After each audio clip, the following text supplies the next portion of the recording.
Queria trazer aqui outra questão. Hoje a gente viu lá a Liz Truss, né, o Ganesh que se acompanhou, ela trouxe, insistiu hoje que ela está no caminho certo, né, que a política econômica do governo dela realmente está certa. Ela disse isso numa rádio lá no Reino Unido, disse que está se preparando para tomar decisões difíceis, que não vai mudar a política econômica. Ela ainda falou, abrindo aspas aqui para ela, né? Tivemos que tomar medidas urgentes para fazer nossa economia crescer, fazer o Reino Unido se movimentar e também lidar com a inflação. E claro, isso significa tomar decisões controversas e difíceis. Disse aí então nessa entrevista à Rádio BBC.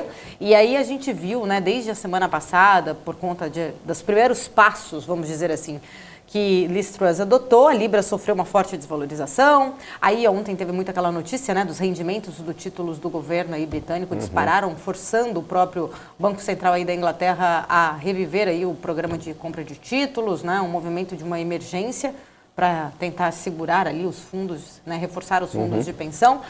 E aí a gente viu exatamente, né, uma grande mudança no mercado, justamente por conta disso. Os mercados de ações de títulos lá no Reino Unido perderam pelo menos 500 bilhões de dólares, né, em valor aí combinado, desde que as medidas de Liz Truss, né, começaram a ser colocadas em prática. E eu queria entender um pouquinho, né, a visão de vocês em relação a ela vir hoje exatamente falando que está no caminho certo, que era o que precisava ser feito, e entender exatamente também um pouco mais, né, dessa compra aí dos títulos de dívida pública, dos fundos de pensão serem feitas pelo Banco Central, entender exatamente como que vocês estão vendo isso. Será que ela realmente está indo pelo caminho certo, Gani? Então, eu acho que tem alguns pontos acertados, outros não. Então, por exemplo, a interferência do Banco Central nesse mercado, apesar de dolorosa, eu acredito que ela foi benéfica. Por que eu digo dolorosa? Porque pode trazer, eu e o Cabral, a gente discutiu isso ontem, algum risco inflacionário se esse dinheiro acabar indo para bancos. Mas, de todo jeito, foi importante para dar liquidez no mercado, poderia ter ali um tipo de quebradeira no mercado de dívidas ou os fundos também quebrando, que seria muito ruim porque eles não teriam margem de garantia suficientes para atender, dado que o valor dos títulos foi lá para baixo com a alta das taxas de juros. Então acho que foi acertada essa intervenção do Banco Central. Por outro lado, em relação à política de controle de preços, eu sou contra. Por que eu sou contra, né? Não tem um caminho indolor. Muitas vezes em economia, eu gosto sempre também de fazer comparações com a área médica, não tem uma solução fácil. Algum pedágio você vai pagar porque o cobertor é curto, não tem como fazer. Então, por exemplo, se você faz algum tipo de controle de preço, né, que é o que ela vem fazendo, qual que é o risco? Qual que eu acho que é o ponto? Isso pode estimular o consumo, então, e isso acaba também estimulando ainda mais o consumo, então agravando ainda a questão energética, pode trazer algum problema de desabastecimento, porque se eu também congelo o preço, eu faço um controle de preço, eu estou estimulando tanto o consumo, começa a faltar a energia ou o bem. E por outro lado, quando eu faço o controle de preço, eu também afasto os investimentos, porque nenhum empresário, nenhum investidor gosta de preço controlado. Por que eu vou investir nesse setor se há um controle de preço? Então, por mais dolorosa que seja a saída, eu sou a favor da flutuação de preço. Alan, mas isso não significa que empresas vão quebrar com preços mais elevados? Sim, eu estou falando que há um pênalti a ser pago. Não tem jeito, sempre em economia você vai ter um efeito colateral. Então é a mesma coisa, você tem um câncer, você faz quimioterapia, mas a quimioterapia arrebenta com o teu organismo, mas é um mal menor que você tem que fazer, né? Você faz uma cirurgia, você tem que ficar em repouso, tem uma vida mais limitada até você ficar bom novamente.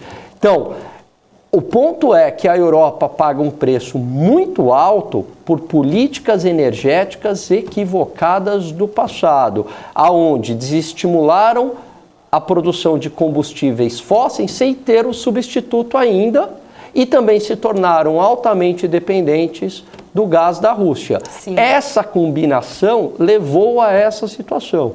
E não tem saída fácil para essa situação. Eu concordo que muitas empresas vão quebrar, mas eu ainda acho que é a solução menos pior. Acho que a outra historicamente, controle de preço não costuma dar certo em nenhum lugar do mundo. Essa é a minha visão. Era essa a minha visão também, quando eu discordei do Cabral ali no momento, e ele argumentou que era por um tempo determinado, né, Cabral? Eu até entendo. Vamos lá. O ponto controle dele. de preço é até março e tem teto de consumo. Se Mas você eu consumir ainda mais acho de que o risco é Y, maior. a tua tabela não será congelada e você vai pagar o preço cheio, que é loucura. Então você pode, eu seguro a tua energia a R$10, mas você pode consumir até Y. Mas você fala que até Passou 6 de meses... Y, um abraço. Você fala que é 6 meses, mas aí você entra numa situação igual o próprio auxílio emergencial.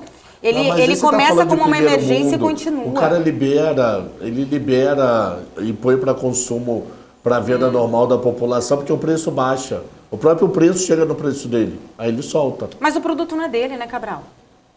Mas se não for dele, ele infelizmente vai ter que continuar um tempo. Ele tem teto de consumo. Mas e se a guerra não acabar e continuar anos e anos? Se você é 12 anos, eu tenho que ter vir. Porque senão, imagina o seguinte... Você mesmo falou aquele dia, você não liga aí uma usina Você não liga uma usina nuclear até sábado agora. Exato. Então você não tem outra fonte. Você não tem como buscar um outro fornecedor. Sim, mas até o inverno eu tenho. Até o final do inverno eu consigo. Logisticamente? Logisticamente, até o final do inverno. Até março, abril eu consigo. Por que nunca fizeram antes? Porque nunca fizeram antes, porque sempre compraram petróleo de graça da Rússia. Se eu sempre comprei de graça de uma fonte, por que eu vou fazer antes? Se for o mundo ESG, enchendo o saco em paralelo. Porque sabiam que era um Putin, né? Que corta... Bom, mas enfim, é assim desde a Guerra Fria. Desde dos russos eles já compram, desde a União Soviética. Só não combinaram com os russos, né? Exatamente. Com os russos, agora, por falar nesse assunto, o Campos Neto hoje... E só um detalhezinho aqui. Era o combinado do Banco Central inglês intervir por dia... era de até 5 bi de libras. Hoje foi 1.400 no primeiro dia. Então o mercado não está tão desesperado, não. Porque se estivesse desesperado, socava na primeira abertura de boca. Não está tanto esse desespero, não. Ia comprar 5 bi, só comprou com 1.400. Então, o mercado está de boa com isso. Então essa era a pergunta, talvez uma parte da resposta dessa minha pergunta, porque quando o Campos Neto hoje falou, ele trouxe essa reação negativa do mercado em relação a essas medidas lá do Reino Unido, e ele trouxe ali falando que o mercado estava se mostrando muito preocupado, exatamente em relação a quem vai pagar a conta. Ele usou esse termo, né? Quem vai pagar a conta, e a forte reação negativa que o mercado teve após o anúncio dos pacotes aí de redução de impostos lá no Reino Unido. A gente viu que a Libra caiu, ou seja, já deu uma recuperada, mas teve aquela reação muito imediata, chegou às mínimas históricas, né? Fazendo toda essa pressão aí para o Banco Central anunciar essa compra temporária aí de bônus. E aí a pergunta do próprio Roberto Campos Neto aqui é quem vai pagar a conta? Era essa a minha pergunta agora, Cabral. Quem que paga essa conta lá no Reino Unido? Todos os moradores do Reino Unido, através de inflação, porque teoricamente a Libra é mais fraca. Eu vou precisar de mais libras para importar alguma coisa em outra moeda. E o tesouro deles, quando passar a fazer nova emissão de dívida, que vai emitir a taxa maior do que emitiu um mês atrás. Os dois. Resumindo, todo mundo. E aí, Gani?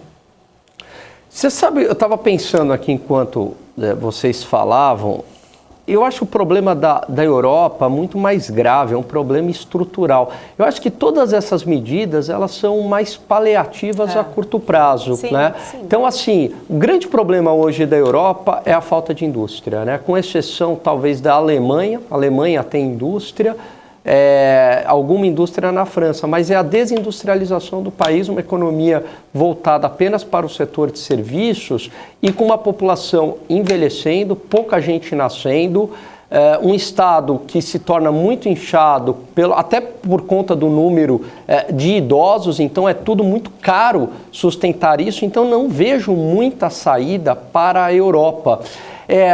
Se colocar ali a taxa de juros mais baixa ou mais alta, eu acho que não vai, infelizmente, não vai resolver. Eu acho que a questão é muito mais estrutural. Uhum.